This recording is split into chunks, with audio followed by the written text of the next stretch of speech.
بسم اللہ الرحمن الرحیم۔ جب غسل کا ارادہ کرے تو پہلے استنجا کرے، اور اگر کسی جگہ ظاہری ناپاکی لگی ہو تو اس کو دھو لے، پھر وضو کرے جیسے نماز کے لیے وضو کرتے ہیں۔ اگر پختہ جگہ یا تخت پتھر پر غسل کر رہا ہو تو پاؤں بھی ابھی دھو لے، اور اگر کچی جگہ پر غسل کر رہا ہو تو پورا غسل کر کے آخر میں پاؤں دھو لے۔ غسل کے وضو میں کلی کرتے ہوئے خوب خیال کر کے حلق تک پانی لے جائے اور منہ بھر کر کلی کرے۔ اگر روزہ نہ ہو تو غرارہ بھی کرے، اور ناک میں جہاں تک نرم جگہ ہے وہاں تک سانس کے ساتھ پانی لے جائے۔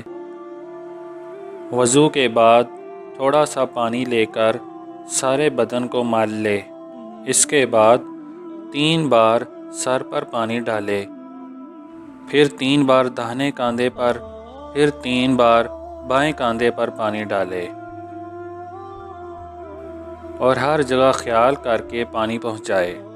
بال برابر بھی جگہ سوکھی رہ جائے گی تو غسل نہ ہوگا۔ اگر غسل کے بعد معلوم ہو کہ فلاں جگہ سوکھی رہ گئی ہے تو خاص اسی جگہ کو دھو لے، پھر سے پورا غسل دہرانے کی ضرورت نہیں۔